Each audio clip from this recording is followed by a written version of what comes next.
Good morning guys, here we go again. 4:30 a.m.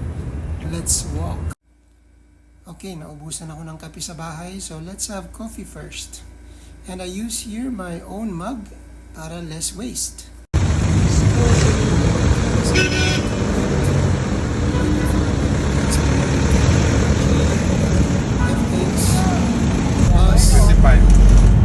We're lucky I was able to find a nice seat in the bus. So chill.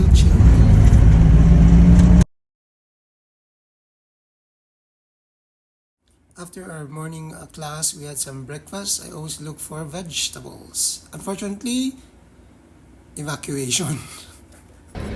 So unfortunately, nagkaroon ng fire drill kaya napalabas na naputol yung breakfast ko sa isang building sa university. So we transferred to another place. There's a new restaurant just opened today. They're serving lugaw, 35 pesos. This one is 70 pesos. And fried chicken. The fried chicken is just fine, not so special. And of course, there is a food bazaar in front of Med Building. Yes, sir. Yan po. In the afternoon for lunch. And they have pretty good options for today. You might check it out too. Hello guys, good evening. So eto, pauwi na, nag-commute. So now let's talk about climate change. Ito naman yung inspiration ko ng vlog. So as we know that this is a global problem, but of course the solution is individual. So it is our problem, it's a global problem, but all of us can do something about it. For some reason, if we rely on the rich people, the leaders, it seems nothing works, you know. They're all living in a nice, comfy home with lots of cars, and the rich people are the main contributors for carbon dioxide emission. And we have to demand justice for that. Okay, so let's talk about what we can do individually on our own ways. So first, of course, to minimize your carbon footprint, commute. Lakad-lakad muna tayo ngayon. And it's also healthy. I walk every day for about maybe 12 to 14 kilometers per day. That's good enough for a cardio exercise. So I have a heart that is very healthy. So it's very healthy for you, not only for the climate. So walk as much as you can, commute. Okay, you're using the public transportation, and I hope the government can support that, can encourage more to commute, even the richest people. Bike, use bike if you can, and if it's safe enough in your area, kasi not all of the areas here in the Philippines, in Manila for example, are conducive for biking kasi some of the areas they don't have bike lanes, so hindi ganun ka-safe. But I hope the government can encourage biking by providing safe and nice lane for bikers. So it would be nice if they can do it. I used to bike in Europe every day, so I have a city bike. Lagay ng bag sa harap. It was always a nice experience to bike, even if the bus is cheap.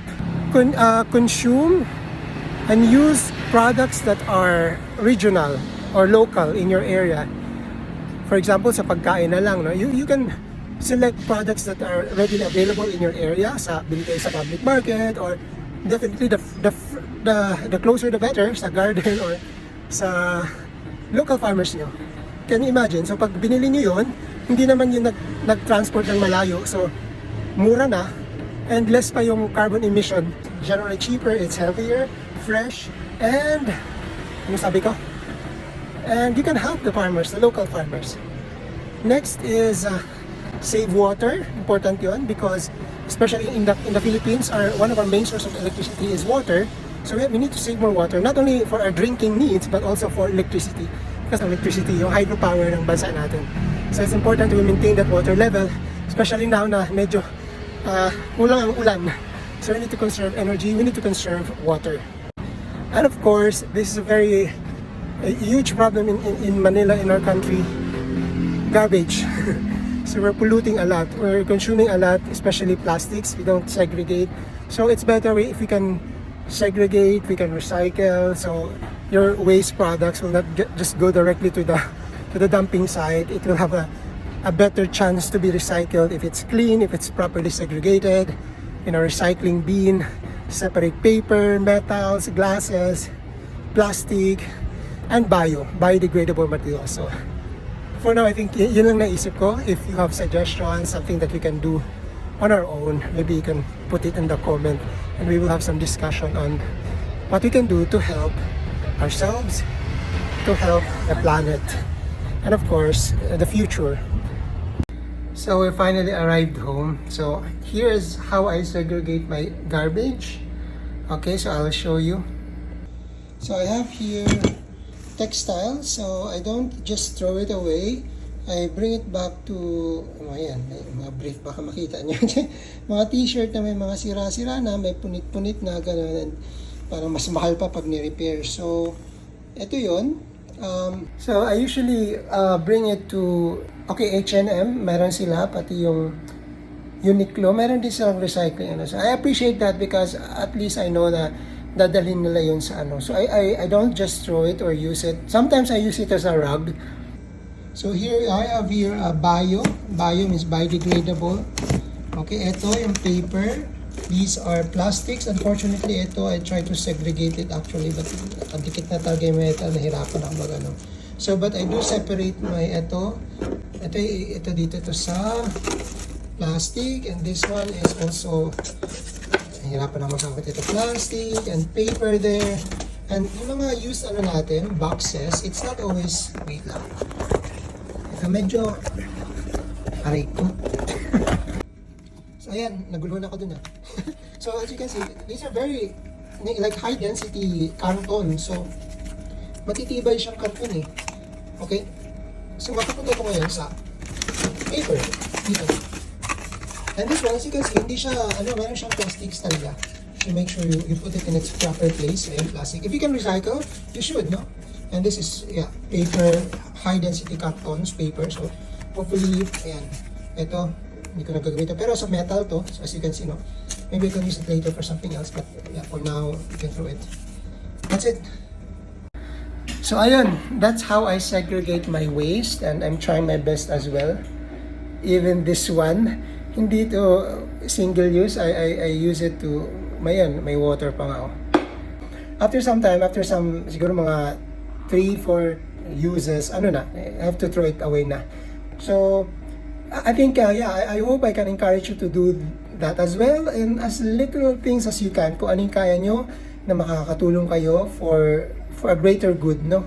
You know that what you're doing is something good for the environment, for your fellow men, and then for the future, because everyone deserves justice, no? Not only us, our current generation, but the next generation. Yung mga future na magiging anak nyo, magiging apo nyo, they deserve a clean and a healthy planet. Diba? So they deserve that, and we have to give it to them.